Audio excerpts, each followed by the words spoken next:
amigos! Que alegria estarmos aqui com vocês. Não é isso, Thelma? Sejam todos muito bem-vindos nessa continuidade do nosso estudo das obras de André Luiz, da coleção A Vida no Mundo Espiritual. Nós vamos iniciar hoje o nosso sexto livro que nós estamos estudando. Na coleção A Vida no Mundo Espiritual, ele foi o quinto livro a ser editado. Então, nós vamos começar o estudo do livro No Mundo Maior. Não é isso, Thelma? Tudo bem? Isso mesmo, tudo bem, amigos e Márcia? Que todos sejam muito bem-vindos nesse primeiro momento, né? Que hoje a gente não vai falar do primeiro capítulo ainda, mas esse primeiro assim contato com esse novo livro, trazendo esse prefácio maravilhoso de Emmanuel. E vamos conhecer um pouco agora, antes, né, de nós começarmos, sobre o livro. Vamos falar sobre o livro, o que ele nos traz, e apresentando para vocês aí o conteúdo. E estamos muito felizes por estarmos aqui mais um período, né? 20 capítulos aí para frente, né? Dividido aí, sempre a gente tem algumas partes. Então, são várias semanas que estaremos aqui nessa proposta.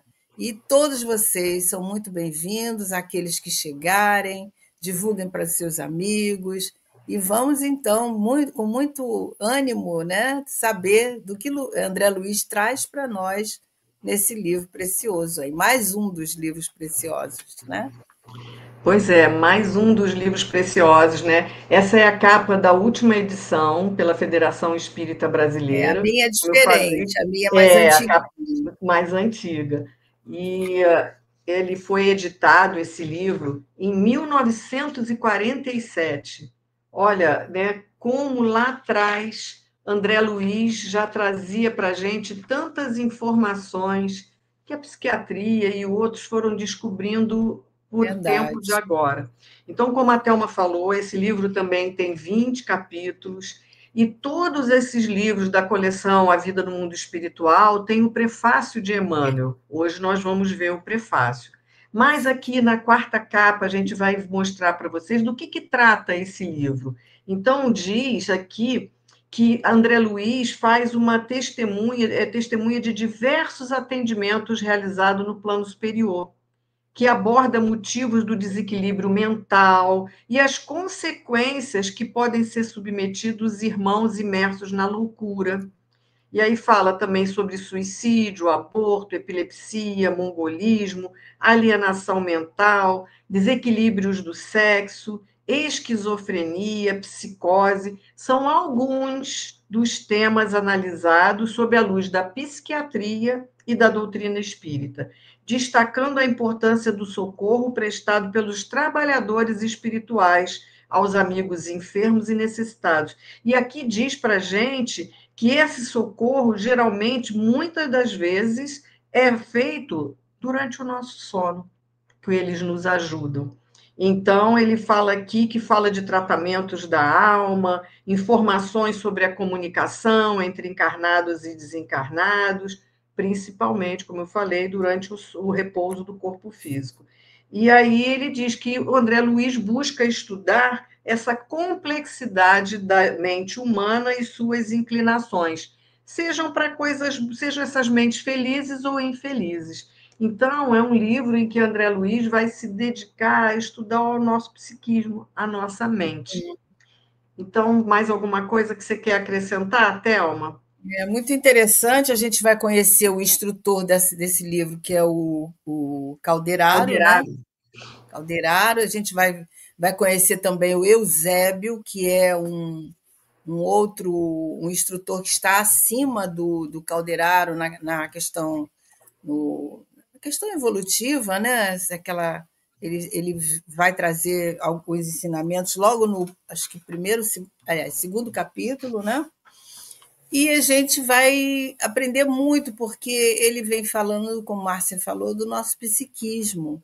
Então, além dele entrar nesses âmbitos aí das enfermidades, dos transtornos, né? Certamente nós vamos encontrar observações, aconselhamentos e esclarecimentos em relação ao nosso psiquismo, né? No intuito de trabalharmos ou evitarmos processos futuros, né? E conhecer como é que começam esses processos.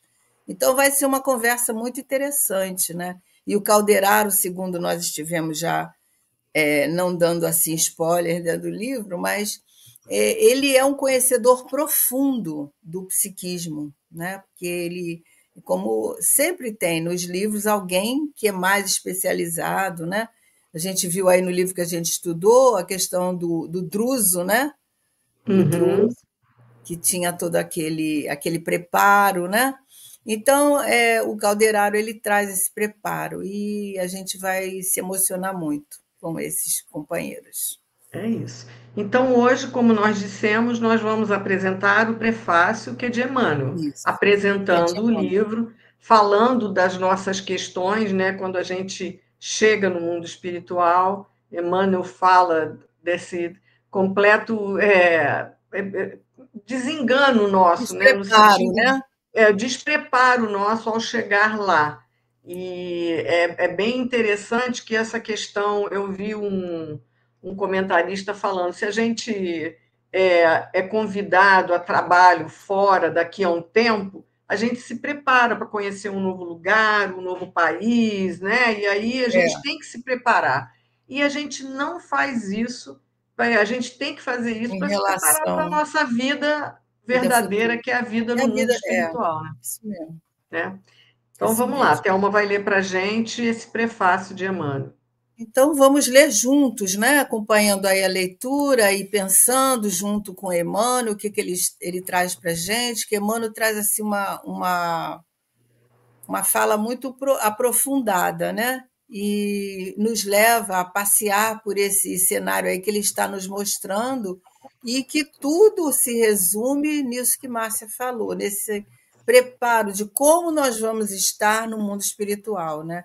Que a gente já vem falando isso sempre, estudando André Luiz, né? Que ele está falando da vida no mundo espiritual, certamente. Então, agora, com o prefácio de Emmanuel, nós vamos estar entrando nesse cenário aí do livro, né? Nesse universo aí. Então, vamos lá.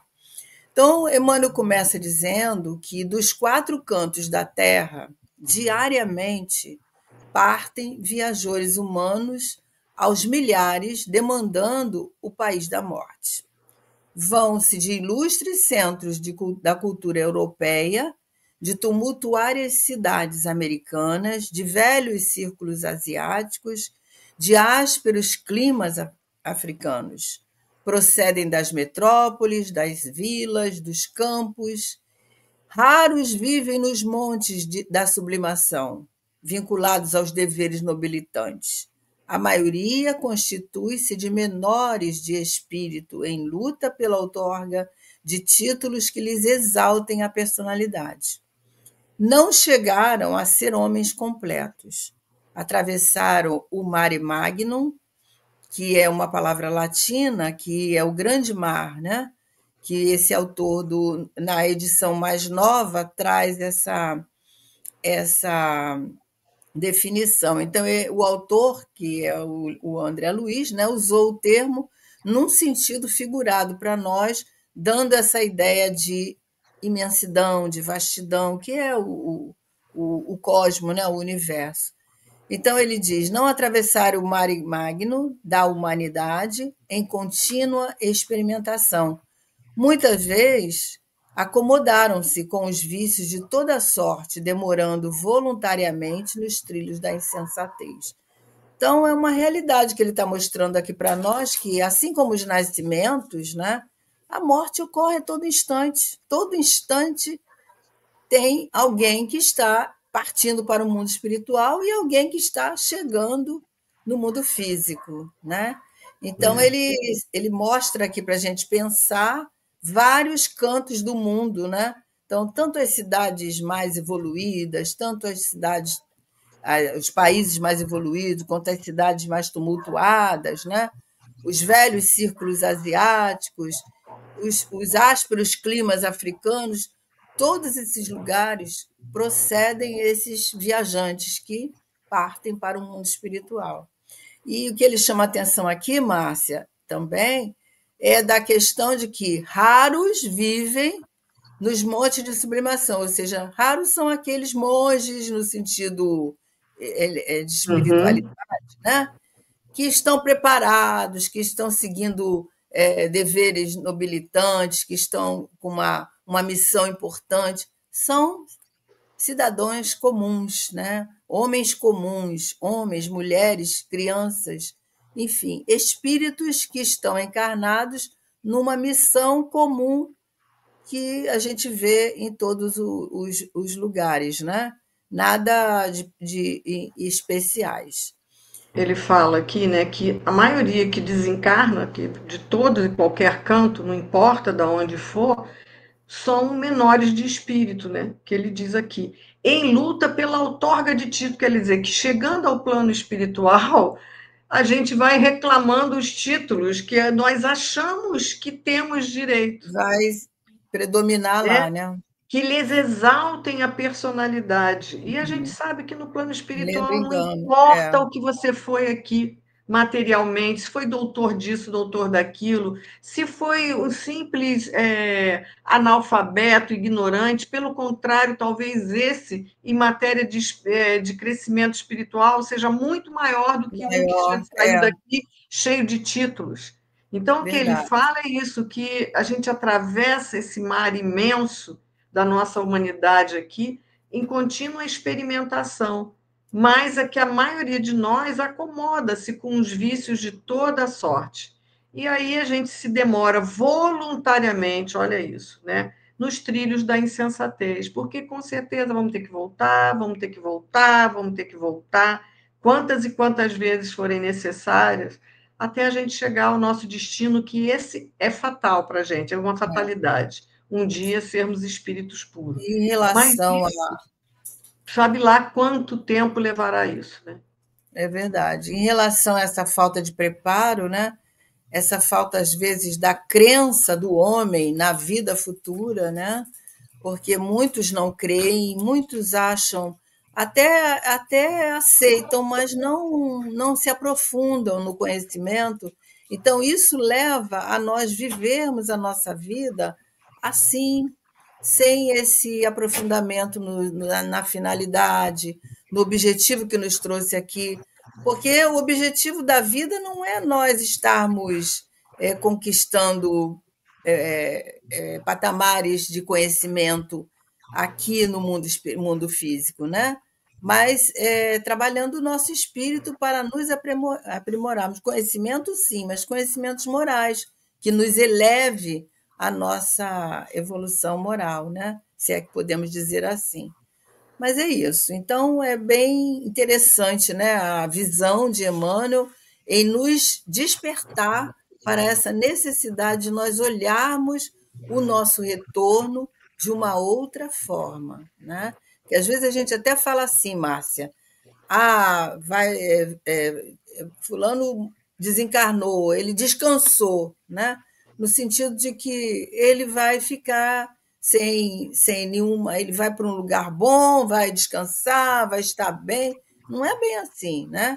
Não Esse necessariamente, né? não necessariamente, né? Mesmo a gente tendo conhecimento, nós temos que ter atenção com isso, né? Não podemos perder esse entendimento de que a vida continua, mas nós precisamos de saber com responsabilidade sobre isso.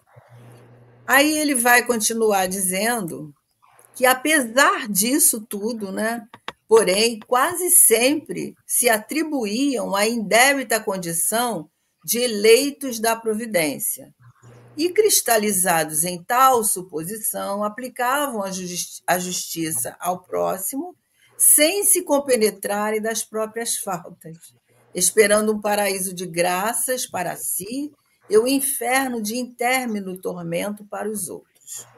Quando perdidos nos intrincados meandros do materialismo cego, fiavam, sem justificativa, que no túmulo se lhes encerraria a memória e se filiados a escolas religiosas, raros excetuados contavam, levianos e inconsequentes, com privilégios que jamais nada fizeram por merecer.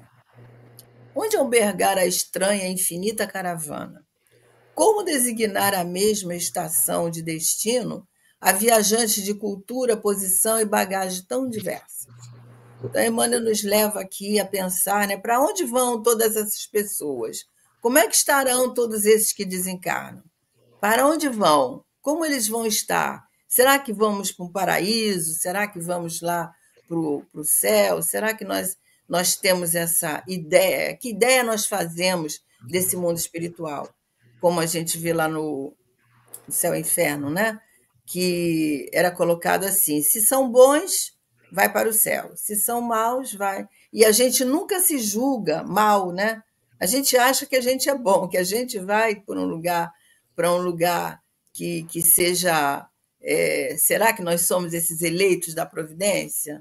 Né? Então, a gente tem muita coisa para pensar. E esses pensamentos aí, principalmente a gente que, no início, na adolescência, nos perturba muito, né? Essa questão de céu, de inferno, de paraíso, de mundo espiritual. São perguntas que, quando nós não estamos com os conhecimentos da doutrina espírita, nós não temos ainda, nós ficamos inquietos, você não acha? Exatamente. E aqui, né, Thelma, ele fala quantos perdidos nos intricados meandros do materialismo cego fiavam sem justificativa que no túmulo ele encerraria a memória. Acabou, morri, acabou tudo, Morreu, não tem mais acabou. nada, eu não vou, a vida acabou ali, né? E se filiados a alguma escola religiosa, raras exceções, contavam levianos e inconsequentes com privilégios que Pois jamais é. fizemos por merecer, né? Jamais fizemos por merecer. E aí eu lembrei de uma passagem que eu estava lendo no livro, agora eu não sei de qual evangelista, quando Jesus fala que para os homens você tem atitudes magníficas e para Deus são atitudes abomináveis, né? Agora eu não lembro direito as palavras, mas tem uma passagem de Jesus falando isso, que o que para Deus é abominável, para o homem é uma maravilha. Então nós somos totalmente cegos dessas questões, né? Do que realmente importa para fazermos nessa vida aqui para que a gente volte melhor do que quando a gente chegou aqui. Então, Emmanuel É, está falando, então nós somos tão diferentes, não importa se vem dali, daqui ou de lá, mas espiritualmente nós estamos em patamares tão diferentes, aonde nós seremos abrigados, né? Onde albergar tamanha diversidade de bagagem? Porque não importa se ele vem de um canto, de outro, de cultura, daquilo, mas são bagagens totalmente diferentes, aonde eles totalmente serão diferente. albergados, né?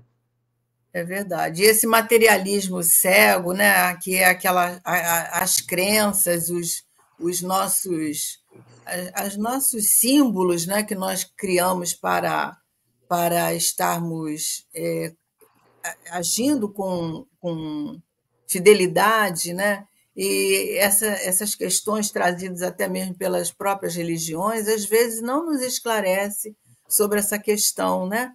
Da vida no mundo espiritual, porque a questão do céu e do inferno é uma criação nossa, porque nós vamos estar num céu que nós esperamos encontrar se nós vivermos bem aqui, né?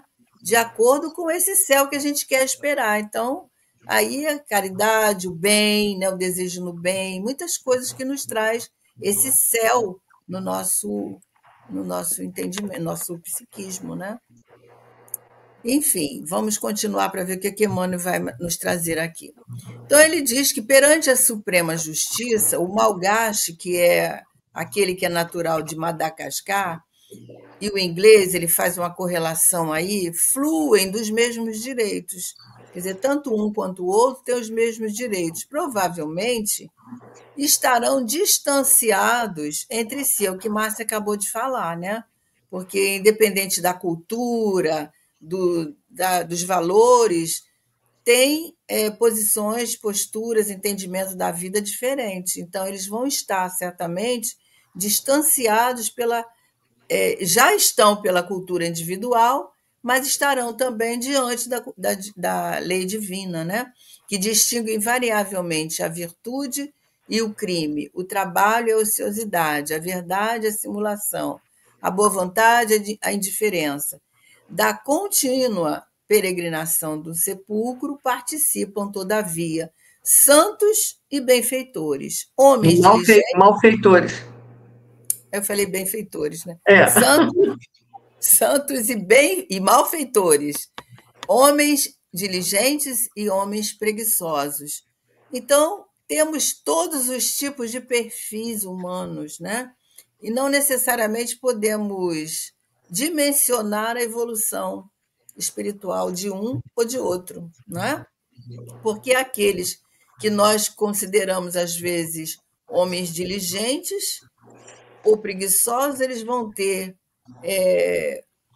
uma identificação diferente do que aquele homem simples, humilde, trabalhador, bondoso, não necessariamente que tenha uma religião, porque não é necessário uma religião para nós termos esses valores, né? Basta nós, Exatamente. não é? Isso é muito importante, termos essa espiritualidade, essa consciência da ideia de Deus, né? O Criador como Criador e nós como filhos, e o amor que nós despendemos aos nossos semelhantes, tudo isso vai contar a favor nosso, né? É Como interessante avaliar? aqui, antes de Diga. você continuar, porque do que você está colocando, ele fala assim: provavelmente, porém, estarão distanciados entre si pela conduta individual diante da lei divina, né, que distingue um do outro. Então, não significa que eu, dentro da mesma família, né, pai, mãe, aqui meus filhos, netos, que a hora que nós desencarnarmos, nós vamos todos para o mesmo lugar. Uhum. Não significa isso, porque cada um vai estar num patamar, cada um vai estar de um jeito. A gente espera que a gente se encontre. Sinceramente, eu espero, né, encontrar os meus, porque esse consolo a doutrina espírita nos dá, dizendo que nós vamos encontrar os nossos seres amados, mas temos que nós termos condições de encontrar determinados seres que talvez estejam mais lá na frente do que nós. Então, esse encontro varia muito. Tem um determinado momento nós vamos, mas nós temos que estar prontos e eles também, não é? E esses Porque encontros, né, Márcia, pode não ser imediatamente. exatamente, a gente vê casos de pessoas que tiram sua própria vida para encontrar um ente querido que se foi, que não aguenta a vida sem aquele ente Uhum. querido. E é o maior engano, porque provavelmente vai levar ainda um tempo para ele conseguir se encontrar, porque a mente dele está de um jeito que vai levá-lo a determinados lugares, não significa que é vale de suicida, não é isso, mas vai levar para onde a mente dele está. E aquele ente querido pode ser que esteja em outro patamar.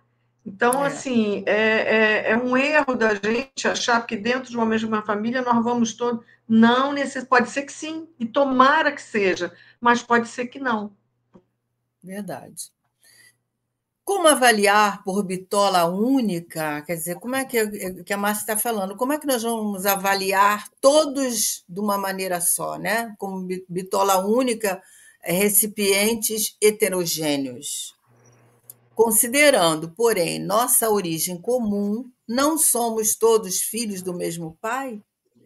E por que motivo fulminar com inapelável condenação os delinquentes? Se o dicionário divino inscreve a letras de fogo as palavras regeneração, amor, misericórdia. Determinaria o Senhor o cultivo compulsório da esperança entre as criaturas, ao passo que ele mesmo, de sua parte, desesperaria? Então, são coisas que nós não podemos determinar como regras, né? Então, cada um, como a Márcia falou, cada um tem a sua condição evolutiva, o seu entendimento, e a sua vida e também a sua bagagem, né? Porque nós reencarnamos para estarmos sempre. Ninguém reencarna para regredir, porque o espírito não retrograda, né? Então, nós Uhum. estamos sempre caminhando, por mínimo, o passo menorzinho que nós demos, nós estamos caminhando para o progresso. É claro que nós podemos infringir as leis divinas e isso fazer com que nós estacionamos ali, né? Por longo tempo. Então, E não há o Emmanuel, progresso, está estacionado. Isso é, acontece. e Mas Emmanuel Deus é faz a gente. misericórdia e amor. Exatamente, Diga. que ele está colocando aqui, né? Porque se o pai ele tem todos aqueles como seu filho, por que que ele vai fazer uma discriminação? Ele não vai Pois fazer é, isso, de né? jeito Então nenhum. ele é super. Então foi o que ele começou lá naquele primeiro slide dizendo por que que uns merece o outro, né? A justiça só para mim, para os outros, né? Então ele está colocando aqui que não, né? O senhor não tem aqui, olha, não escreveu em letras de fogo regeneração, amor e misericórdia?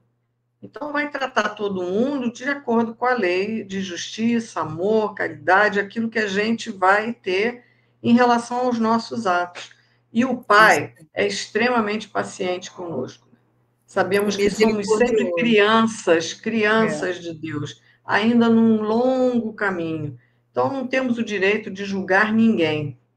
E conta muito essa falta de entendimento, essa falta de discernimento das leis divinas, né? Porque muitos de nós que transitamos aqui no mundo físico não temos essa observância da lei. E muitos de nós têm e não agem, né, de acordo. É. Então, são. Por isso que É, Emmanuel fala, né? A pois é, bitola, né? Um tamanho padrão. Como é, é que eu vou analisar um tamanho padrão para espíritos totalmente diferentes? Seria considerar Deus, né? Não, ele vai só agir assim. Quem está aqui passa aqui, quem não está, não passa. Não é isso. E E aonde é que está? Ele fala interessante, aqui, né? Márcia, que Deus ele não nos analisa pelo que a gente pratica, mas sim pelas nossas intenções, né? A intenção, o propósito, o objetivo, isso tudo vem a nosso favor, né? Porque muitas coisas que são praticadas pelo homem, às vezes, sem aquela intenção do mal. Aconteceu uma situação que gerou aquela circunstância, mas não necessariamente teve a intenção de agir assim, né? Então ele vai continuar dizendo: glorificaria a bondade entre os homens e conservar-se-ia no cárcere escuro da negação? Ele ainda continua com as perguntas, nos levando a pensar, né? O selvagem que haja eliminado os semelhantes a flechadas teria recebido no mundo as mesmas oportunidades de aprender que felicitam o europeu supercivilizado que extermina o próximo à metralhadora, né? A gente sabe que nós fomos criados todos iguais. Nós não fomos criados para o mal, nem, né, para fazer o mal, para praticar o crime. Nós fomos criados todos iguais. Só que o livre-arbítrio está dizendo aí, é livre, né? É livre escolha. Então, isso é respeitado, né? Isso é respeitado. Então, ele continua: estariam ambos preparados ao ingresso definitivo no paraíso de bem-aventurança, infindável, tão somente pelo batismo simbólico ou graças a tardio arrependimento no leito de morte? É porque São aqui ele faz perguntas uma bem espécie de interessantes, crítica, né? né? Ele faz uma espécie de crítica, porque o fato de você aceitar o batismo não te torna salvo, né? Vamos usar essa palavra, salvo, Uhum. liberto, né? Daquilo que nós temos que nos reabilitar com a lei. E também o arrependimento no leito de morte, como muitos de nossos irmãos pregam, né? Então, se você teve uma vida ao longo da sua existência toda desregrada, com atos que infringiram a lei humana, a lei divina, então, no momento ali da sua partida, você tem esse tardio arrependimento, será que vai haver uma salvação? Você irá para um paraíso? usufruir de todas as belezas que o mundo espiritual tem? Claro que não, É. né? Porque está dito lá no Evangelho, né, que nós precisamos, aliás, no céu e inferno, ter um arrependimento, sim, mas nós vamos ter que reparar tudo aquilo que a gente praticou, né? Exatamente. E essa reparação vai ocorrer com uma nova oportunidade. É claro que Deus aceita esse arrependimento sincero, né? Mas nós vamos ter que reparar. E essa É o reparação, às primeiro vezes, passo. não é? É o primeiro Essa passo, se arrepender, para que eu possa mudar, né? para que eu possa mudar. E às vezes essa reparação poderá ou não ser até mais dolorosa ou mais difícil, né, do que essa que nós estamos nos despedindo, né? Essa existência É. que a gente está se despedindo. Então é bem complexo essa avaliação divina, né? E essa comparação que ele faz com o selvagem e com o europeu, que teve todo super civilizado. Quer dizer, o selvagem, ele é simples, né, e com ignorância de muitas coisas, e aí acaba com a vida de uma flechada. Mas e o europeu, que teve todas as Mata com a oportunidades de metralhadora. aprendizado, super civilizado, e extermina o próximo a metralhadora? Então, na hora de, vamos dizer, se tivéssemos que pesar numa balança, nisso aí, comparando, a quem tem maior responsabilidade? Aquele que sabia Exatamente. melhor o que estava fazendo ou o outro que É, era mais ignorante? Então, exatamente. como a gente sabe, né, há muito será pedido aquele que muito foi Aqui dado. muito foi dado, exatamente. Então, aí E é que a aí gente, entra e Emmanuel faz a gente refletir sobre isso, que a refletir. hora, se Entra fosse, a porque os dois, responsabilidade. os dois terminaram com a vida de alguém, mas quem tem mais Uhum. responsabilidade nesse processo? E aí ele vai dizer, né, que a lógica e o bom senso nem sempre se compadece com argumentos teológicos imutáveis. A vida nunca interrompe atividades naturais por imposição de dogmas estatuídos de artifício. E se mera obra de arte humana, cujo termo é a bolorenta placidez dos museus, exige a paciência de anos para ser empreendida e realizada, que dizer da obra sublime do aperfeiçoamento da alma, destinada a glórias inalteráveis? Tá? Então, aí entra a questão da lógica e do bom senso, né? E todo esses valores que, às vezes, ao longo da nossa existência, eles são entendidos, nesse momento vai cair, como se diz assim, vai ser entendido que de nada eles vão nos ajudar, né? Porque são entendimentos que às vezes nos deixa essa fé cega, né? Trazidos aí de dogmas que foram impingidos, estatuídos ali e que não leva a nada, né? Por exemplo, a questão do reino dos céus, a questão das indulgências, a questão de várias questões aí que a gente sabe que houve equívocos, né? Muito grandes nessa questão e que causaram muitas dores morais a muitos que chegaram no mundo espiritual pensando estar aportando num reino que foi previamente adquirido, né? Vamos dizer assim. E eu lembro bem das nossas reuniões mediúnicas, quantos vêm com esses dogmas, seja de que religião for, tão equivocados, né? E cobrando esses direitos. E ele fala, lógico, o bom senso nem sempre se compadece com argumentos teológicos imutáveis, que não é isso que vai valer quando a gente chega no plano espiritual, né? É isso. É. Então ele fala aqui da obra de arte, né? Que como é que ele diz? Mera obra de arte cujo termo é a bolorenta placidez dos museus, o bolor, né? O mofo, exige a paciência para ser tratada para estar apta para ser novamente ir para os estandes dos museus, né? Que dirá a obra sublime do aperfeiçoamento da nossa alma. Nós também temos que tratar esse aperfeiçoamento de forma que ela vai crescendo dentro desses novos valores que vão se desvendando para nós, né?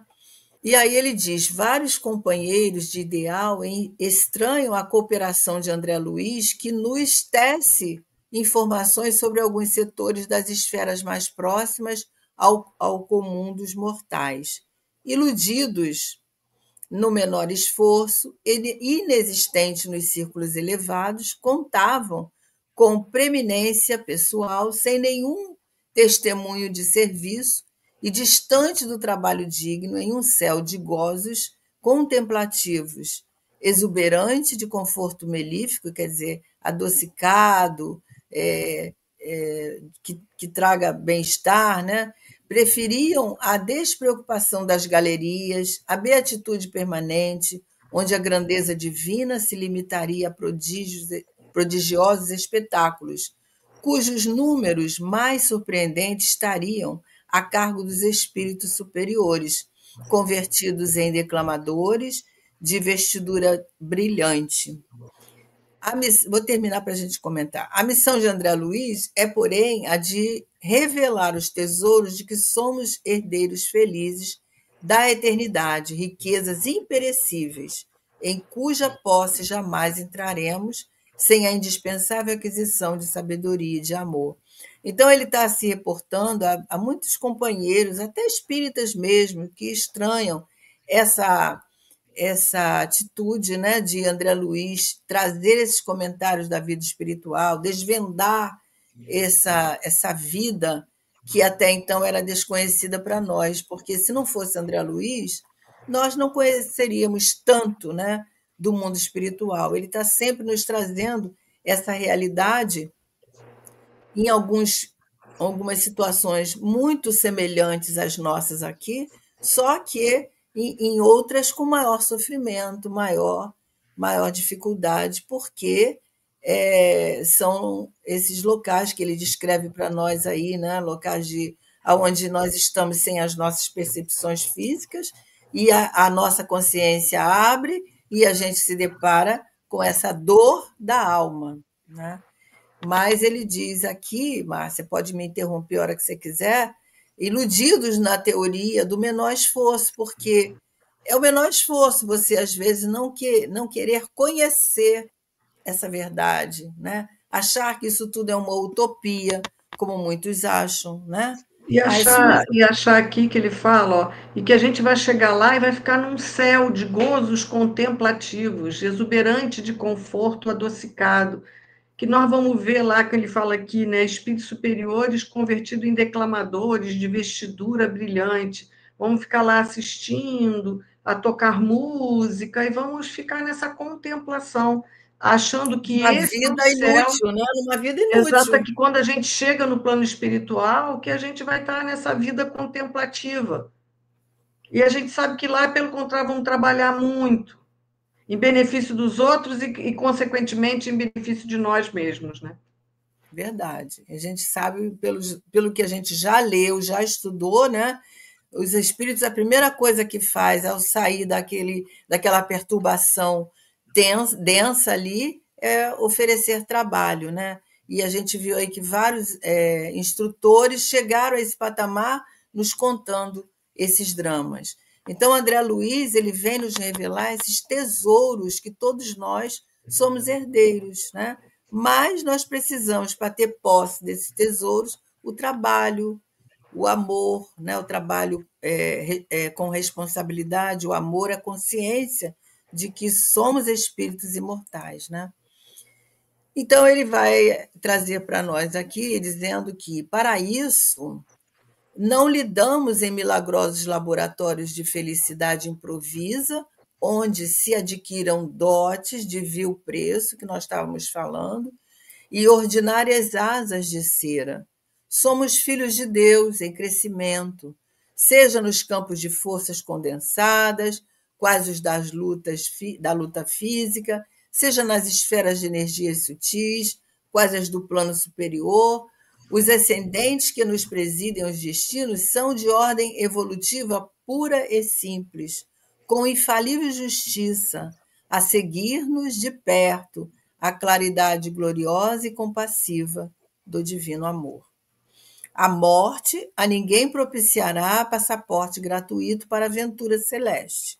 Nunca promoverá compulsoriamente homens a anjos. Cada criatura transporá essa aduana da eternidade com a exclusiva bagagem do que houver semeado e aprenderá que a ordem e a hierarquia, a paz do trabalho edificante são característicos imutáveis da lei em toda parte. Ninguém, depois do sepulcro, gozará de um descanso a que não tenha feito jus, porque o reino do Senhor não vem com aparências. E aqui a gente Com lembra... aparências externas, né? Igual Jesus nos falou. Aparências externas. Então, a gente lembra lá que no Evangelho Jesus fala para nós que nem todos aqueles que dizem Senhor, Senhor, entrarão no reino dos céus, porque não basta termos uma religião, não basta a gente fazer caridade no sentido de dar coisas, né?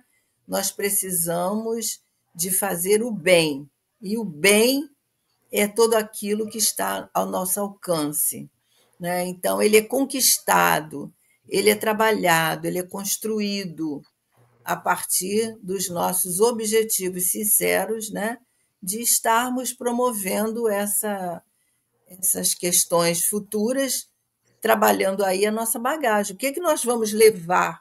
Aquilo que nós semeamos, aquilo que nós estamos semeando. E a semeadura, ela é feita todos os dias, né? Todos os dias nós estamos jogando uma semente. E é interessante que ele... Fala, Thelma, termina. Não, eu só ia completar que frutos vão surgir dessas sementes, né? Que nós estamos fazendo hoje. Fala. O que não acho interessante é isso que você está colocando quando ele coloca, né? Cada criatura vai passar por essa aduana, a gente vai passar por essa inspeção com mais assim, com a exclusiva bagagem do que houver semeado. Isso. E vai aprender que nós temos na espiritualidade uma hierarquia, a paz do trabalho edificante, são característicos, nós vamos estar lá e vamos estar de acordo com a nossa consciência. E a gente vê o tempo todo nos livros de André Luiz essa questão da hierarquia, espíritos superiores que vão intuindo, ajudando aqueles que vão executando as tarefas, tudo existe uma hierarquia. Exatamente. Então, vamos chegar lá de acordo com aquilo que nós levamos, como a Thelma falou, com essa bagagem que a gente leva daquilo que está dentro do nosso coração, da nossa alma, porque Jesus falou para a gente, o reino do Senhor não vem com aparências externas. Exatamente. E aí ele termina dizendo que os companheiros que compreendem na experiência humana a escada sublime, cujos degraus há que vencer a preço de suor, olha só, de trabalho, de esforço, né? Com o proveito das bênçãos celestiais, dentro da prática incessante do bem, não se surpreenderão com as narrativas do mensageiro interessado no servir por amor. Sabem eles que não teriam recebido o dom da vida para matar o tempo, nem as dádivas da fé para confundir os semelhantes absorvidos que se acham na execução dos divinos desígnios. Todavia, aos crentes do favoritismo, presos à teia de velhas ilusões, ainda quando se apresentem com os mais respeitáveis títulos, as afirmativas do emissário fraternal provocarão descontentamento e perplexidade. É natural, porém, cada lavrador respira o ar do campo que escolheu. Para todos, contudo, exoramos a bênção do Eterno, tanto para eles quanto para nós. Então, é isso, a semente do bem, a prática do bem, o trabalho que exige de nós suor, porque não é fácil nós estarmos trabalhando as nossas más inclinações, que todos temos, né? O tempo todo Exatamente. trabalhando a nossa humildade, tentando ser melhor no sentido de ser menos egoísta, de ser menos prepotente, né? Entendendo que o outro também tem qualidades que talvez melhores do que nós, né? Evitando estarmos nos achando melhores. Então, são questões que todos os dias está acontecendo conosco e que nós ainda temos muita dificuldade. Né? E esse é o trabalho, é o esforço, é o É, preço de. e aí que ele fala aqui, né? Essas afirmativas todas do emissário fraternal, quando a gente chega lá, que passa por essa aduana e passa por essa avaliação, provocarão descontentamento e perplexidade. É, Porque eu vim porque daqui muitos. com tantas ilusões, É, achando-me no direito de tantas coisas, e quando chego lá eu vou ver que, ó, não é nada daquilo que eu estava pensando, né? pois é. Então ele E fala que é natural, né? Cada lavrador vai respirar o ar do campo que escolheu.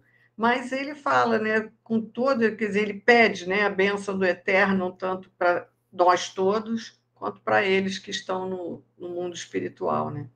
ele falou aí na questão de matar o tempo, né? Nós às vezes caímos nesse perigo. Estamos às vezes na vida matando o tempo, né? Sem um propósito, sem um objetivo. O que é que eu estou fazendo de útil na minha vida que vai reverberar em atitudes benéficas ao meu futuro? Isso que Emmanuel fala para nós aqui. Qual é o nosso futuro? Estar no mundo espiritual, porque a vida continua, né? Então, o que é que nós estamos Exatamente. fazendo de bem para nós mesmos, né? Porque quando a gente faz o bem para o outro, a gente faz para nós também, né? Então, é uma grande reflexão aí para a gente pensar essa semana, antes de começarmos a conhecer os capítulos que André Luiz vai nos trazer. Então, uma grande responsabilidade, né? De todos nós, E de aí colocar. e a gente se surpreender que, ó, Emmanuel fez esse prefácio em 25 de março, em 1947, lá em Pedro Leopoldo, onde Chico morava, né? E então a gente vê um livro de 1947, nós já estamos aqui no Nossa, século XXI, né? Nos anos 2025, esses, né? Então, e quão atual será tudo que nós vamos aprender nesse livro? Então, assim, a gente quer que vocês venham junto conosco, para que nós possamos aprender juntos com o André Luiz, com tantos esclarecimentos que ele nos traz através desses livros, para que a gente, quando chegue lá, a gente tenha menos surpresa, porque ele já revelou tantas coisas do plano espiritual para nós, para que a gente se prepare melhor, para quando a gente chegar lá, não dizer, ah, mas eu não sabia, ah, mas eu não sabia, né? Porque é, nós somos avisados o tempo todo para que de coração a gente possa se melhorar aqui, né? Para quando a gente chegar lá, a gente consiga estar melhor, ter evoluído, ter aproveitado melhor a nossa encarnação, o nosso planejamento reencarnatório. Quantos percentuais será que quando a gente voltar, a gente cumpriu daquilo que planejou, é né? verdade. E Quanto? A gente já aproveitar os estudou sobre convites, isso. né? Os convites que a vida faz para nós, das oportunidades, né? Que às vezes a gente deixa Exatamente. passar. Então é isso, né? Esperamos que vocês estejam conosco para iniciarmos semana que vem esse estudo. Quer dizer, já iniciamos, mas o capítulo 1 vamos iniciar na semana que vem para estudar um novo livro no Mundo Maior, de André Luiz, né, na psicografia do Chico. É isso aí. Então estejam conosco, digam para nós aí no chat, né? Se vocês têm esse livro, se vocês vão acompanhar, o que vocês estão achando, não só no dia, hoje, no dia do prefácio, mas ao longo das nossas conversas. Comentem, digam para nós o que vocês estão achando. Não esqueçam de dar o seu joinha, né? Para que o YouTube possa disseminar essa mensagem e estejam conosco aqui para nos fortalecermos juntos aí com esses ensinamentos. Até mais. Até semana que vem. Até semana que vem. Fiquem com Deus. Tchau, Thelma. Até lá. Tchau, tchau.